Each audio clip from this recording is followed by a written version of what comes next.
Do you remember this famous image taken at a Black Lives Matter protest? This little boy had given this police officer a hug, and this image reverberated across the world. Well, you would be shocked to know what actually happened to this little boy and his 5 brothers and sisters. They were murdered by his adoptive mothers. Watch my video and find out all about it. On March 26, 2018, an SUV was spotted in the Pacific Ocean, 100 feet below a cliff in Northern California. Officers described this scene with no traces of stopping at the edge as unlike anything they'd witnessed before. Investigators say Jennifer and Sarah intended to kill themselves and their 6 kids. They discovered Sarah used her phone to make some disturbing searches in the days before they died, including drowning, hypothermia, and death by Benadryl. Sarah's body was found to have deadly levels of Benadryl in her system, and at least some of the children had it in their systems too. Jennifer and Sarah Hart, both originally from South Dakota, were a married couple who portrayed an image of progressive, loving parents who had opened their hearts and home to 6 African American children.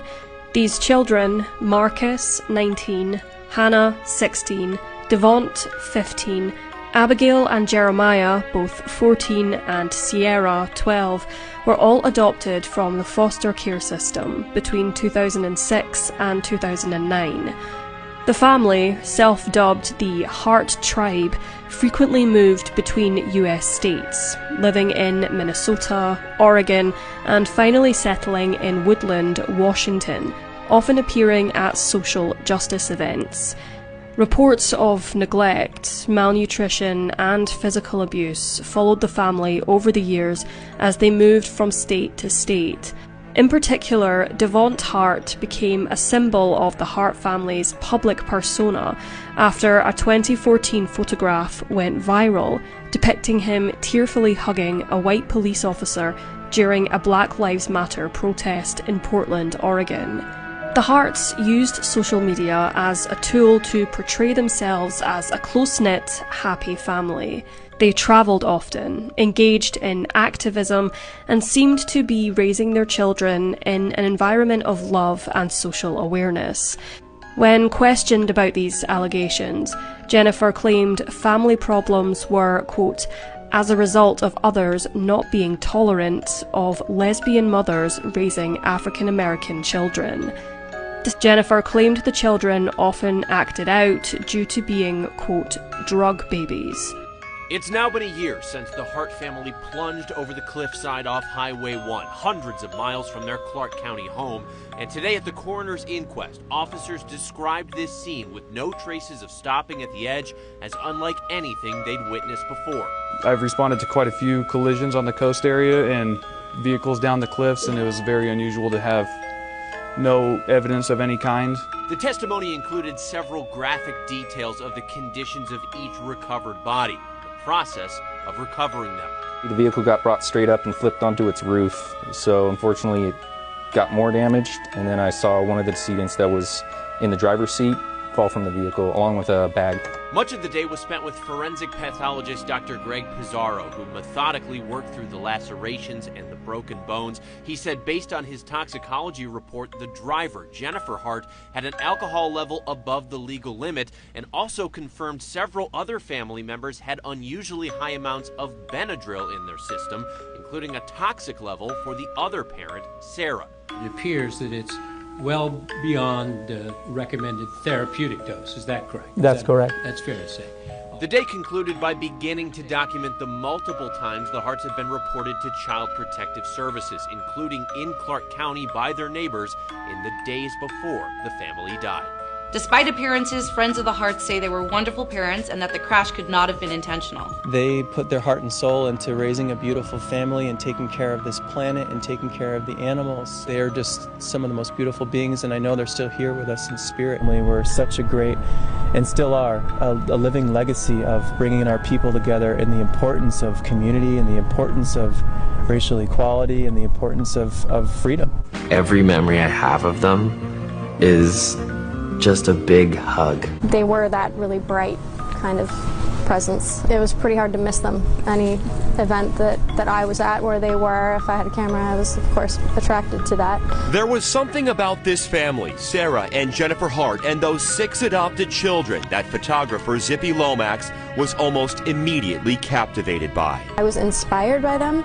They gave me hope. She first met them at the Beloved Festival in Tidewater, Oregon, taking these pictures of the kids, their smiles lighting up the lens. She did capture that same spirit at that Bernie Sanders rally at the Moda Center, Devontae holding that free hug sign, strangers embracing him. It was such a beautiful moment, and for all of us who know them, we saw just the Devontae that we know, of course. She says their adoptive parents did everything to give those kids a stable life, raising them to be smart, unselfish, and passionate young adults. Jen and Sarah really were the kind of parents that I think the world desperately needs. They both decided that this was going to be the end.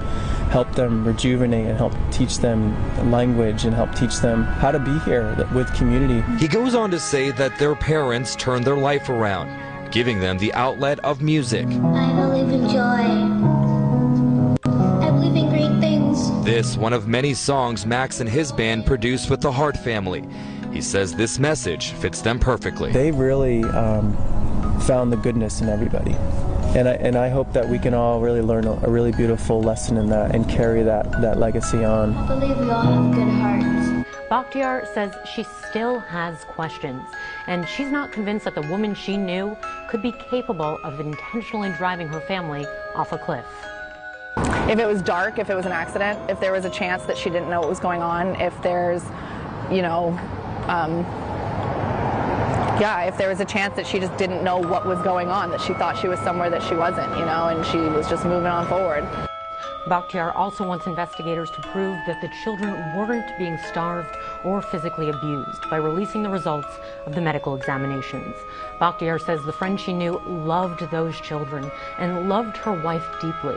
She says even if this was an intentional crash, she does not believe that there was a pattern of abuse in the Hart home, even if Child Protective Services reports suggest otherwise.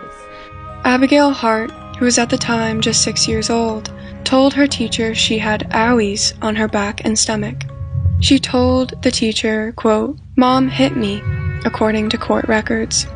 The teacher then lifted Abigail's shirt and discovered bruising from her chest down to her belly button, as well as her back. Abigail told Detective Larry and a county social worker that Jennifer had gotten angry with her about a penny. This caused Jen to take Abigail to the bathroom, put her hands around her neck, and shove her head in cold water, as well as hit her with her fist. In April of 2011, Sarah pled guilty to a misdemeanor charge of domestic assault. She only received a 90-day suspended sentence and a $300 fine. This wasn't the first abuse allegation against the Hart women. The first allegation came in 2008 from Hannah. She told a social worker and authorities that Jen had struck her arm with a belt, leaving a bruise behind. While being interviewed in November of 2010 about the now second abuse allegations, Jen and Sarah skewed the conversation to make themselves out as victims. They said they got funny looks from neighbors and churchgoers, and that their kids were picked on at school. Alexandria, Minnesota had a population of 11,070 people in 2010, and 96.3% of them were white. It's fair to say that the white lesbian couple was probably getting some looks when walking around with their 6 adopted black children. But it's also fair to say that they probably wanted to move because this was their second abuse case against them. Yeah, there's some kids that I feel is being highly abused, and I can't wait until Monday in Woodland, Washington. Okay, and what's going on there? Well, they have 4 black children, which that part doesn't matter, and they're new here in Texas. But the other night, a little girl jumped out of the second-story window on the roof and then down onto the ground and ran to my daughter, and this is like 2 in the morning, begging them to help her. But the more I sit on it, I just can't live with it. Somebody's got to go there and check on these kids. And so how old was the little kid that did that ran to your daughter's house?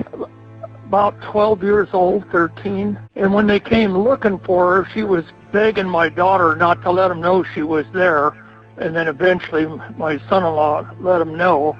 And then she had all 4 of the kids come back later and to say everything was okay, and they were all standing at attention like they were just scared to death. And I think there's something very serious going on there.